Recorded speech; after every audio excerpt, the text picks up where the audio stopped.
Schedule a Zoom with me at gcexperts.com/Zoom. I feel really good about the sub. They were Johnny on the spot. They were very thorough, and I really liked them. So that makes me think they'll do a good job as well. Fantastic. And there's a 25% markup. Okay. So I guess I'm wondering. So if you could just give me an overview and specific things I need to do to think about that way, because I know I'll have to tackle it as I go, but I just kind of like to know what those are. Okay. First of all, how long do you anticipate that they will actually be on site doing work? I don't know how fast they are. I would say Like once they get there with all the materials and everything, how long? A week? 2 weeks, I think, at most. Okay, 2 weeks on site. The reason I ask is one of the most overlooked things on a federal contract, particularly from a subcontractor's perspective, is the Davis-Bacon wages. Okay, the certified payroll reports. Can I interrupt you a second? Are you recording this just in case my recording isn't working? Yes, and I'm glad that we're both recording it just in case each other's recording isn't working. Okay, sorry, go ahead. So the certified payroll thing, for whatever reason, when new people are coming into this business, it's probably the number one overlooked thing. And if you'll remember from the workshop, I talk about when you invoice the federal government, Yes. 95 to 100% of the time, if an invoice is going to be rejected, it's going to be rejected for one of two reasons primarily. The first reason is you're not in agreement with the federal government over the percent complete. In other words, you turn in a billing for 50%, the government only agrees that you're 40%, you're at a mismatch, okay? And then it becomes an argument over who's right. Right. The second reason is you didn't turn in your weekly certified payroll reports with your invoice. And that's kind of I said that incorrectly. You didn't send your weekly certified payroll reports in and then you invoiced. Some people try to turn their invoice in with the certified payroll reports, backlogging 4 weeks or whatever. Guess what? You're now in breach of federal law associated with certified payroll reports. Okay. What is a certified payroll report? Well, it's a weekly report. I think it's called WH347 if you Google it. Also in the project management course, I show how to fill them out and that kind of stuff.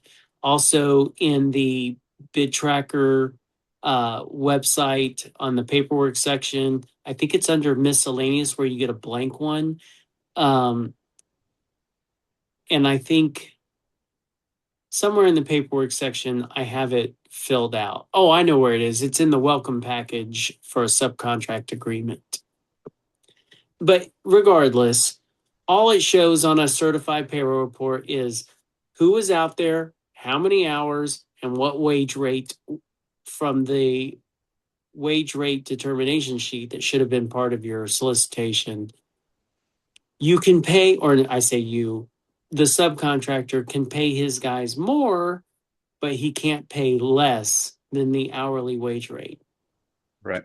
Now, to just drive this over a cliff, oftentimes you'll have somebody out there doing work such as replacing a window. But in the wage rate determination, there's no line item for window replacement guy. Almost never do we contact the government and say, hey, we're using window replacement guy, but there's nothing in the wage rate determination for window replacement guy.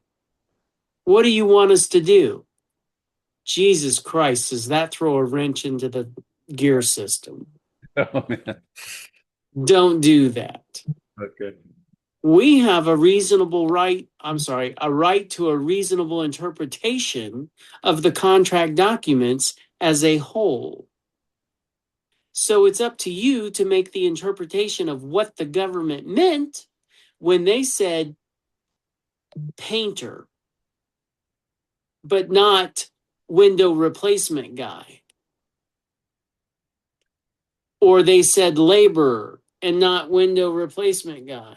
Or they said framer and not window replacement guy. We're going to fit our guy into their, we're going to fit our square into their round hole. Okay. Okay. So the conversation typically in my career, when I was talking to a subcontractor about a federal job, the question would come up during discussions, during negotiation, what the deal's going to be. The sub would typically say to me, hey, is this a wage rate job? And I'd go, yeah. Typically, they understood wage rate jobs, meaning they're going to have to pay their guys a little more or they're going to have to do a little bit of paperwork. But if it didn't come up, I would typically bring it up because I don't want any big surprises, And so I would explain to them how that works. And it's just a piece of paper. You just fill it out and you sign it. And I just want you to know that 95% of the time when payment gets held up with the federal government is because this particular piece of paper isn't filled out, signed, and delivered. I don't want us to have to cross that bridge when we get there, when we can just talk about it up front and make sure we sail through it. It's really easy. Just fill out the guy, the hour. I think it might ask for his social security number. You have to check. But you just fill out the form and you sign it. You send it. He sends it to you. You send it into the federal government on a weekly basis. If And that's there's the certified payroll thing you're talking about. yes. And then here's the weird thing about certified payroll reports. If the job is 3 weeks, but he's only working 2 weeks, in other words, he comes out, works a week, and then you got to wait for something, and a week goes by, and then he goes back to work the third week.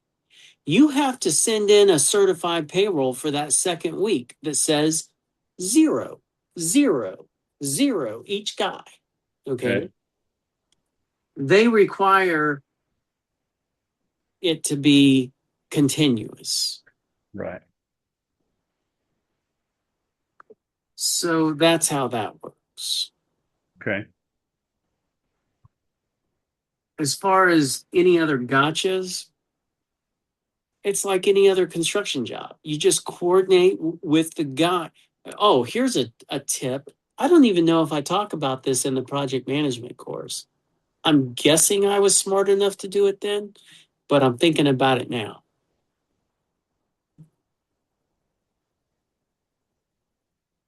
I haven't explained this in a long time. It's just something I did, not something I necessarily taught. So let me think about how I want to teach this. So while you're doing that, I'm going to write myself a note that I don't forget to ask you. Okay.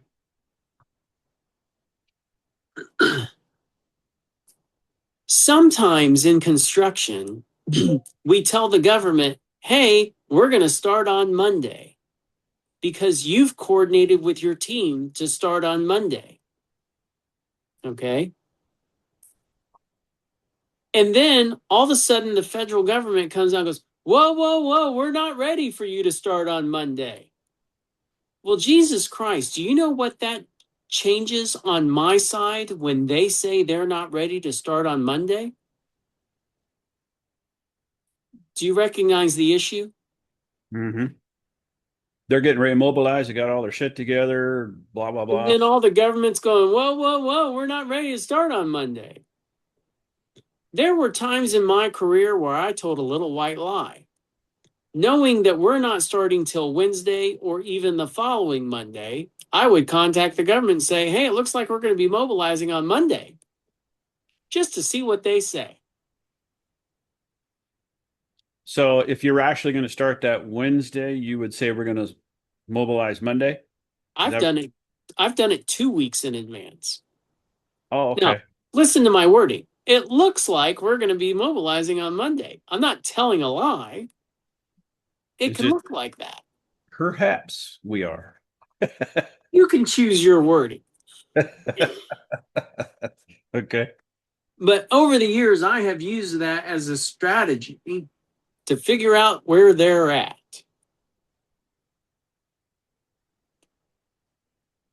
Okay. So let's say they did a start date 2 weeks from now. And But listen, the hardest part of this thing is actually your team, not their team. Okay. But I'm checking their pulse. Hey, suppose we're ready to be out there on Monday. Are you guys ready for us to be there? okay. But you would have had a start date with the government. And Well, understand that you have a start. There's several different definitions of a start date. Okay. So, first of all, you have an award. You've been awarded a federal contract. Okay. If you look at the duration associated with that award, because almost every single federal contract, I would say in firm fixed price contracts, come with a duration. It'll say it right in your 1442, 1440, somewhere in your contract. It'll say you have 30 days to complete this job. right. That 30 days starts at multiple different points. Some of them say that 30 days starts the moment we award you the federal contract. Some of them say that 30 days starts at the notice to proceed. Okay. Some of them say that 30 days starts within 10 days of the award of the federal contract or something like that. Some contracts require a pre-construction conference. I don't know necessarily what yours does, but you can go read it and you can call it or email the contracting officer and figure it out.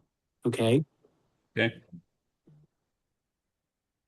But it should be available in your contract documents as far as the contract duration. Now, if that contract duration is 30 days and you've only got 2 weeks worth of work, you have what's called float, meaning that 2 weeks can fit within that 30 days. And so that's where I'm taking the pulse of the federal government. Are you guys ready for us to come out there? This is something you'd coordinate with either the contracting officer or the contracting officer's representative. Sometimes the contracting officer's representative on small jobs is the inspector that will be coming out and looking at what you guys are doing.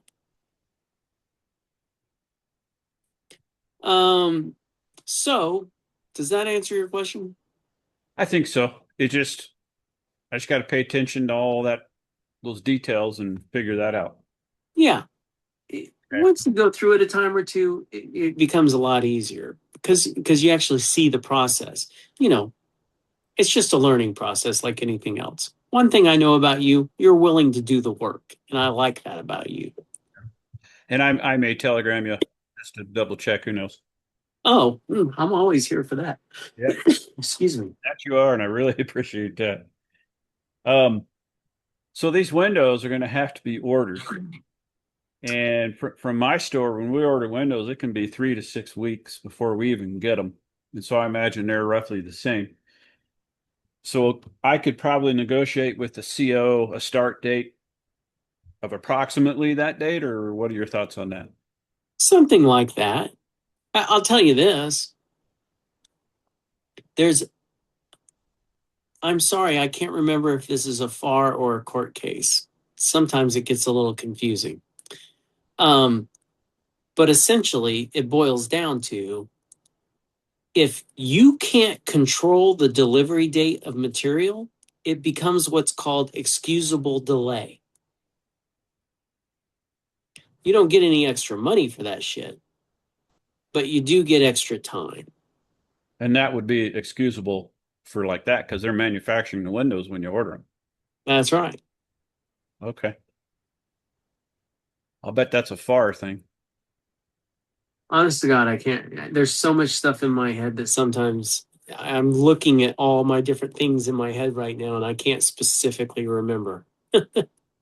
So this CO emailed me that, and I anticipate getting a call from him that's not all going to be done over the internet, is it? Not necessarily. What's not going to be done over the internet? Well, he sent me the thing that says you're the tentative awardee. Okay. And Well, so have you accepted the job? no, I have not. I haven't even emailed or anything yet. For heaven's sakes. Okay. Is that bad? Well, we're going to give you a vocabulary lesson. Federal Acquisition Regulation 13.004. Ring any bells? No. Okay.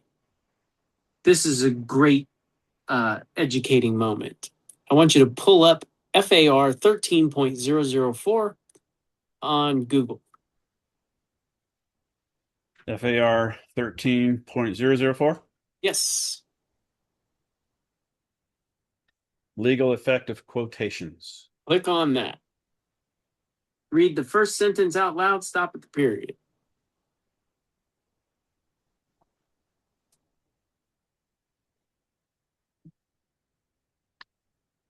Quotation is not an offer and consequently cannot be accepted by the government to form a binding contract. Therefore, okay. That's the first. Okay. That's the first sentence. So you turned in a quote. They can't turn it into a contract. Read sentence number 2 out loud. Therefore, issuance by the government of an order in response to a supplier's quotation does not establish a contract.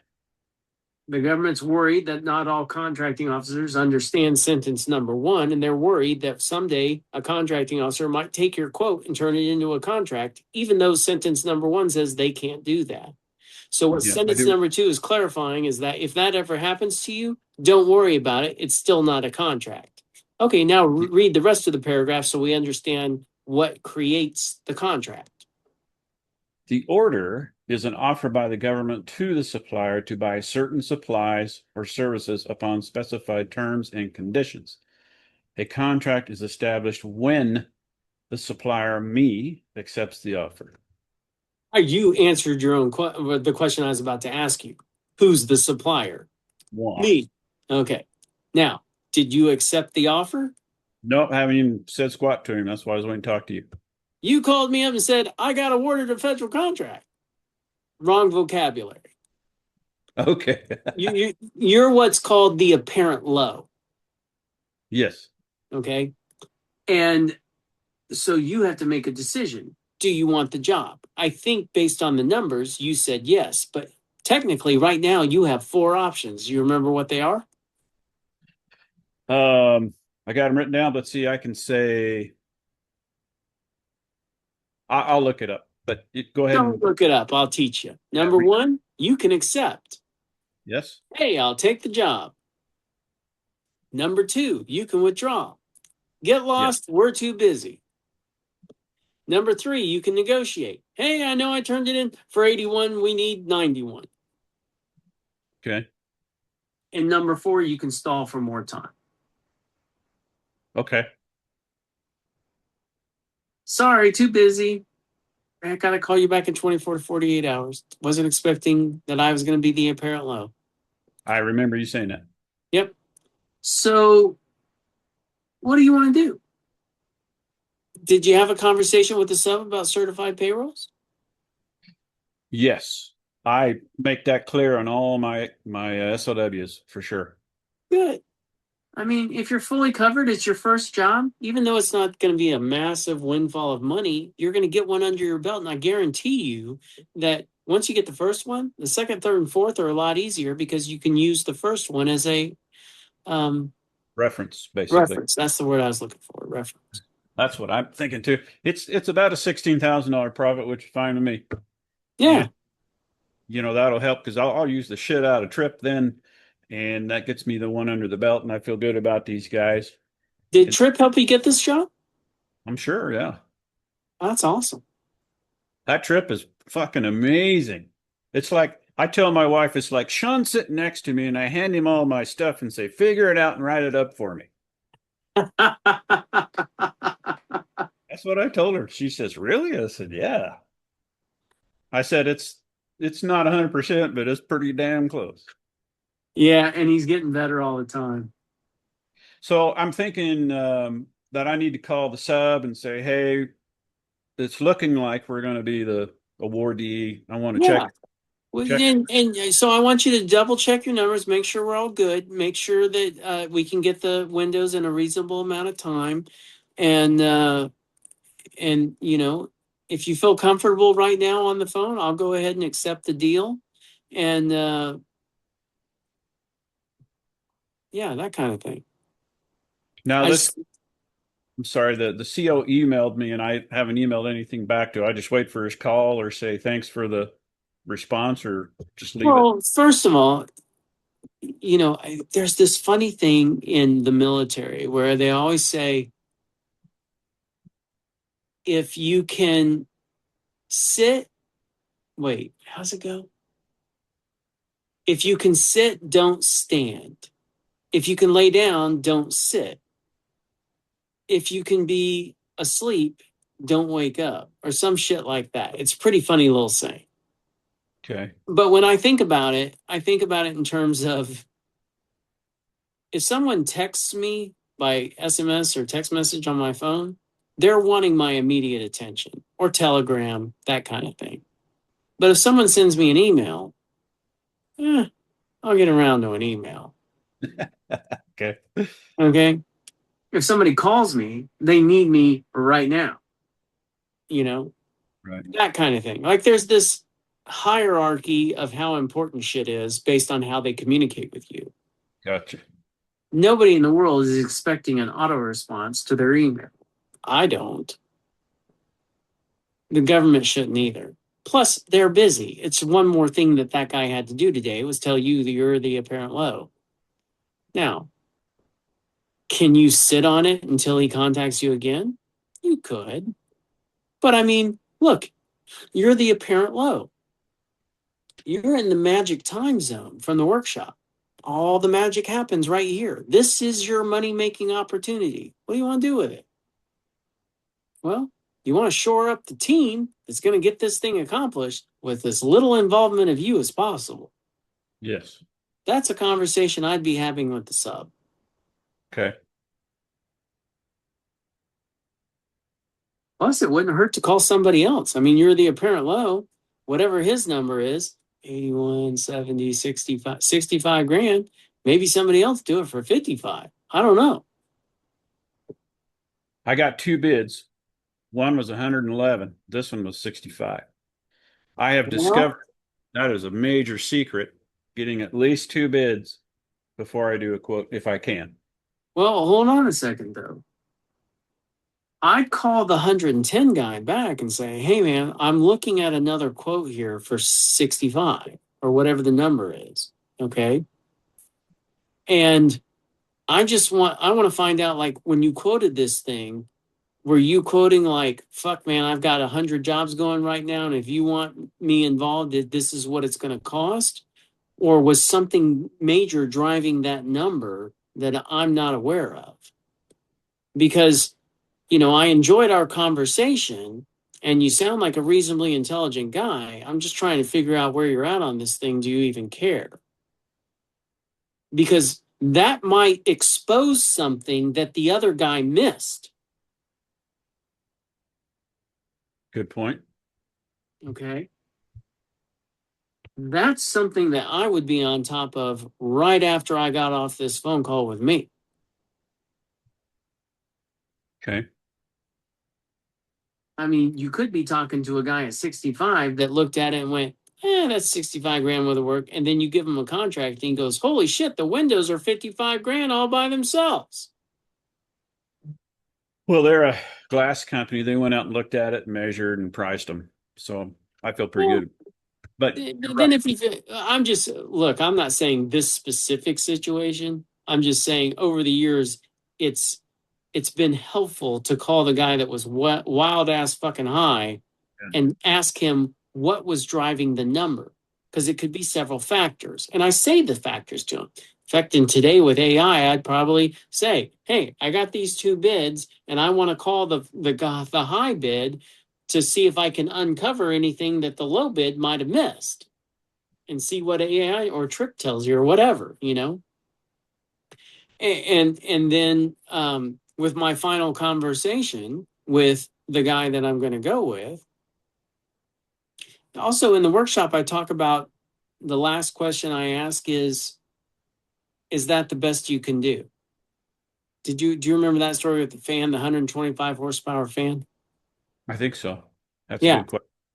I mean, geez, every fan guy I called, of course, this is back in the days of Thomas Register, and I was young, so I was the gopher, right? You do this, you do that.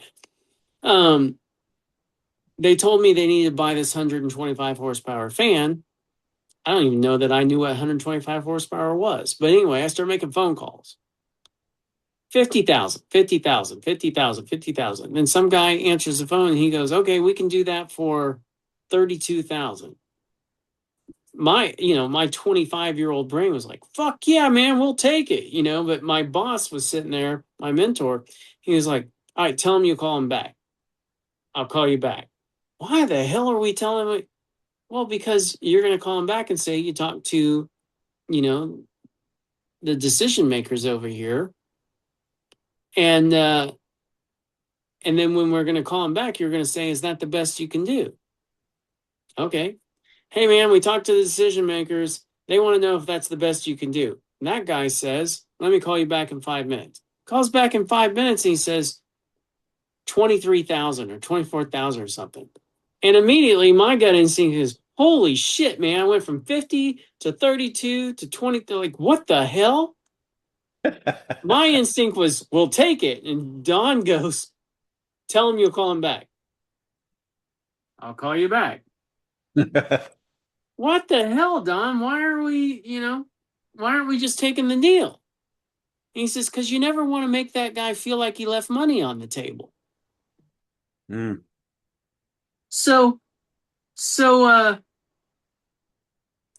I just remembered a funny story I'm going to tell you after this.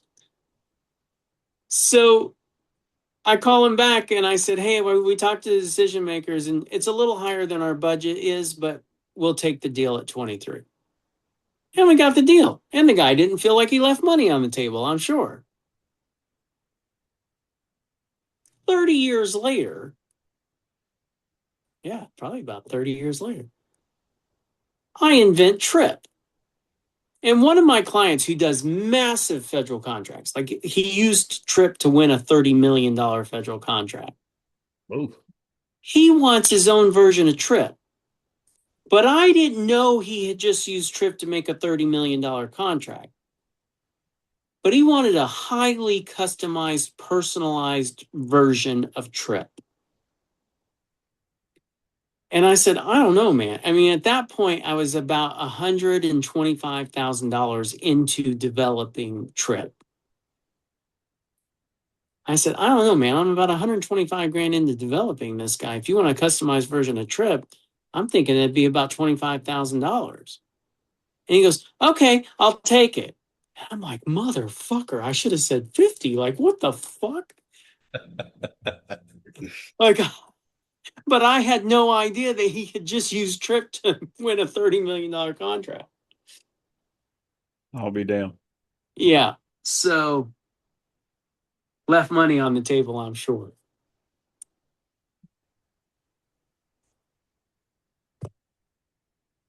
Anyway, for what it's worth, what was your question you wrote down? The start date was one of them. Let's see. So should I, I'll call the sub and see if everything's on board and check everything out and see if I feel good about it, which I'll say for now I am. And should I email back the CO and say, looking forward to speaking with you and just leave it at that? Oh, yeah. So all you have to do to accept a federal contract is one of two things. Accept it or act on it as if it's an award. Replying, thank you very much, look forward to working with you, is acting on it as an acceptance, so to speak.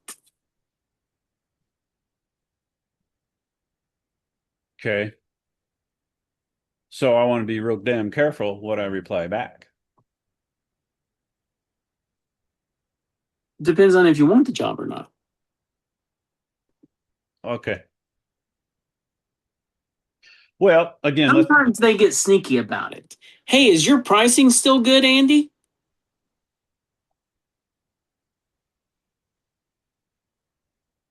my response would be I have to check and get back with you. Well, the question is, did it come in on email or did it come in on voice? Email, holy shit, I'm probably the apparent low. We're not going to reply to that right now. We're going to go find out if I'm a win, if I got a winner or a loser. If it's voice, I'm sorry, I wasn't expecting your call. Can I get my plans and specs out and take a hard look at it and call you back in 24 to 48 hours? Mm-hmm. Okay. So back to the email, then I just let it ride for right now. I would. I'd go shore up all my deals and make sure I'm good and then move forward Okay. in whatever you find out. Okay. One more tip. In the workshop, we teach the subcontract agreement, that 8-page agreement. You may have looked at it or not. Okay. On subs that are like $50,000, that's small fish. I don't wire them into a multi-million-dollar subcontract agreement for a small 50,000. It might scare the guy off. If you look at the bid tracker paperwork section, we have something called a purchase order. For a 50 grand deal, I'd use the purchase order. It's a 2-page deal. It's the purchase order, which is an Excel file. And then there's a second page, which is a Word document that says attachment A. And on the Excel document, it says see attached A, terms and conditions. You have to have the second page as part of the purchase order because any agreement that you have with a sub has to be tied to the federal contract, and the terms and conditions of the purchase order, that Word document, tie them to those things that you can't have an agreement without. Okay. But the purchase order will tie them to the major things that you need them tied to without giving them an 8-page monstrous deal that says the whole world's going to fucking come down on you if you fuck up in any little way whatsoever. Your mileage may vary salt to taste. Okay. So anything over 50, use the bigger one then. You got to make it. That's a business decision as opposed to a how do I federal contracts. Okay. So I leave that to you. Some people, I'm going to have that subcontracting in place for everybody. Okay. It's just, Have you ever had a time where you signed an agreement with a sub and you got the contract and the sub backed out? Yeah. What'd you do? How invested in it is if it's all we've done is paperwork.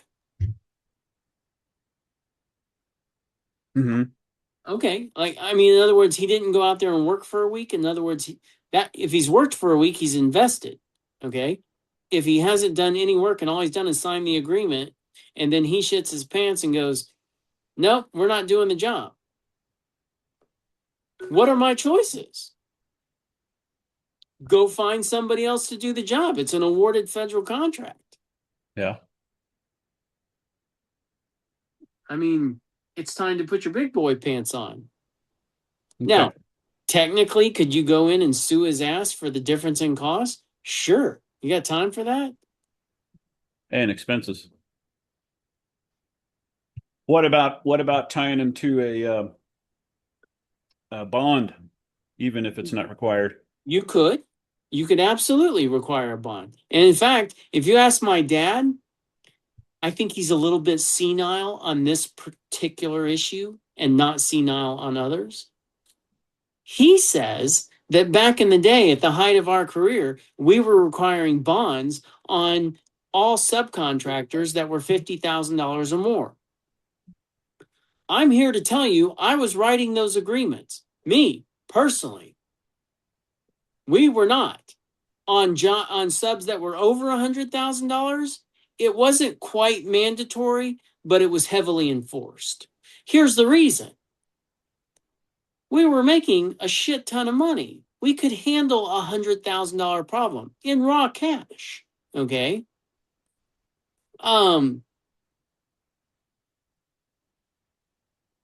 But we didn't want to. But a $50,000 problem was nothing. In fact, at the height of what we were doing, I always made a determination. If it was less than $1,000, a problem, I just wrote the check for the $1,000. Our time was way more valuable than that.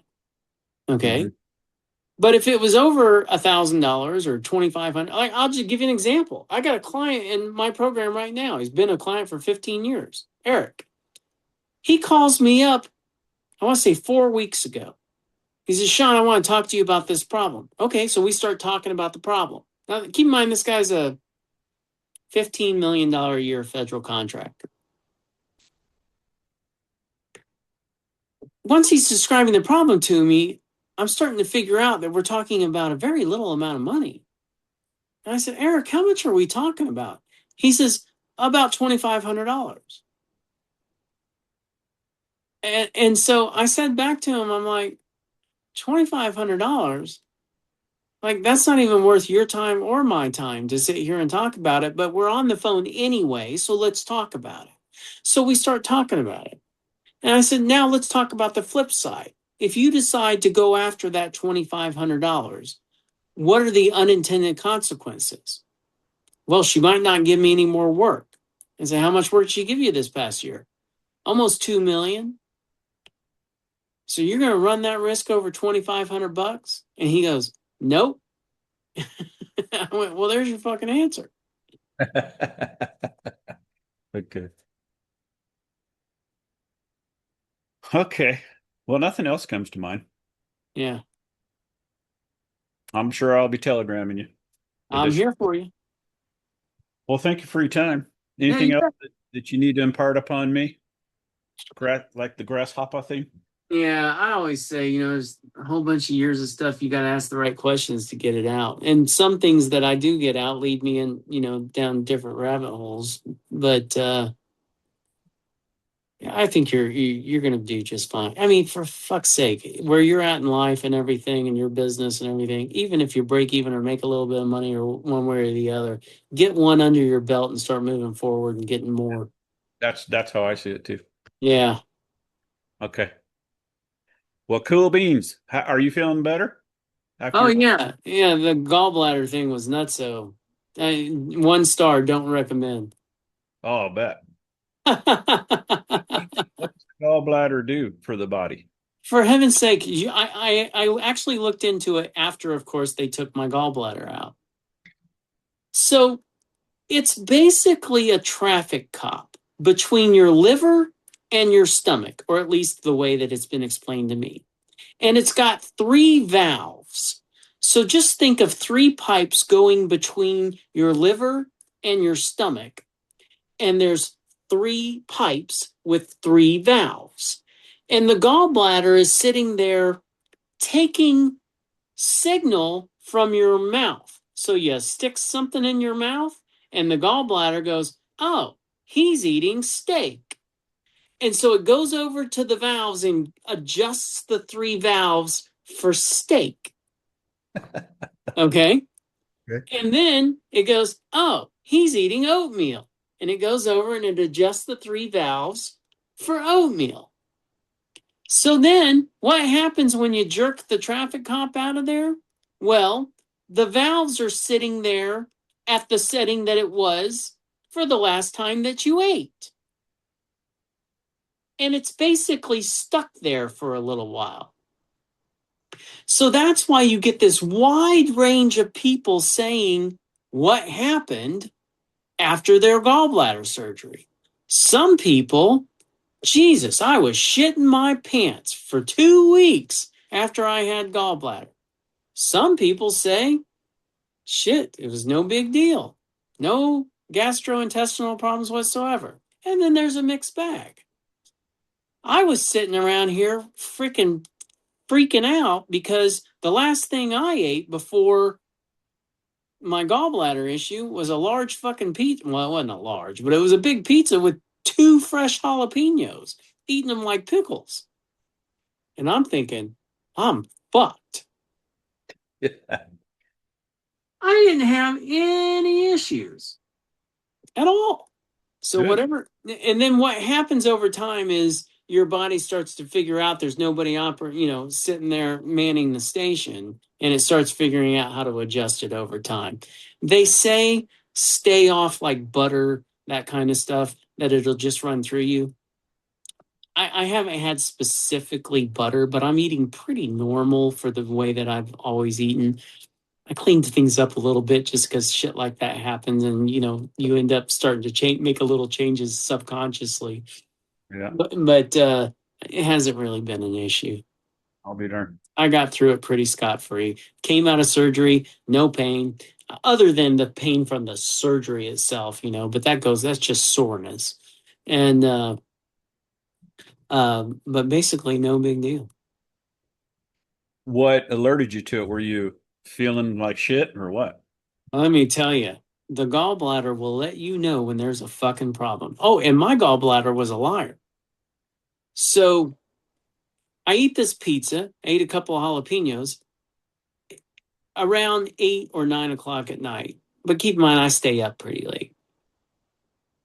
So Elda's going to bed. And I walk out there and I'm like, man, I feel like I have indigestion. I'm going to take some Pepto-Bismol. So I take some Pepto-Bismol. I don't drink a lot of Pepto-Bismol, but we have it around the house. She goes to bed and I'm sitting in there fucking around with my AI. And about midnight, I start feeling a pain. The pain was right below your right bottom rib and to the right. And it was about 1 inch below the skin of my abdomen, inside. The only way that I can describe this, and people on the internet that ever see this video, if it gets published, please forgive me for this description. But if you've ever taken a massive shit, the kind that comes out like that big and it just destroys your rectum, but at the top dead center of that expansion of that big poop, it hurts. That pain is what I was feeling, but I was feeling it here. It felt like my stomach was trying to push something from the stomach into the your gut, it was intestine. It Wow. felt like it was trying to push something that was 2 inches diameter through a 1 inch hole. And it was the top dead center pain. Now, I didn't know it at the time, but technically, medically, what was happening was my gallbladder was spasming. Oh, It was locked up like muscular wise. no. But I'm just describing to you what I was feeling. Right. Okay. It was very distinct. Unfortunately, with a gallbladder, I'll never have that pain again. So, but I can warn people what to be looking for. So anyway, it felt like I needed to throw up or take a poop. So I decided to do both.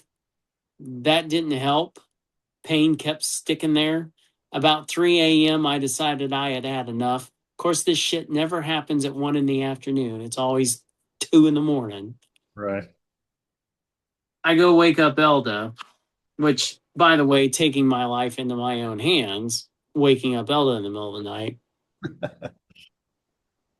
But it hurt that bad. I mean, hey, you're going to need to take me to the hospital. I'll tell you the scariest moment I had. When I went in there, they wanted to, I'm dying in pain. I'm screaming in pain. It really fucking hurt. Mm-hmm. And they want to give me morphine, which I've never had.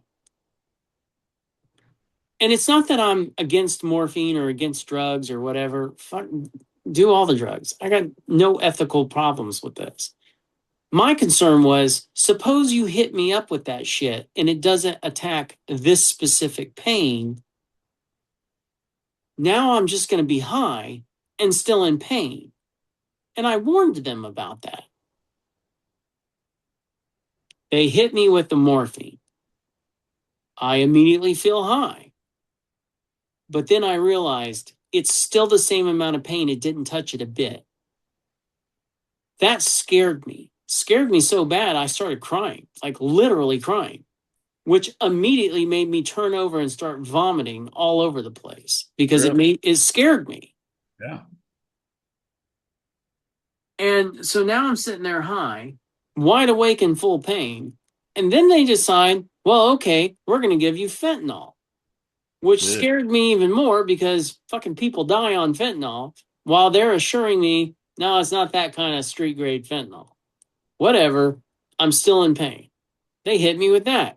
It makes me high. It doesn't touch the pain. Okay, And some genius a couple hours later figures out that there's a shot that they can give you in your ass. I want to say it was called Desilantin or something like that. It's not Dilantin. It wasn't although they did end up giving me Dilantin later. It's fucking story of pain pill shit or IV shit. But there's some peanut butter shot that they can give you in your ass that will release the spasm of the smooth muscle. That was very specific. The gallbladder is smooth muscle.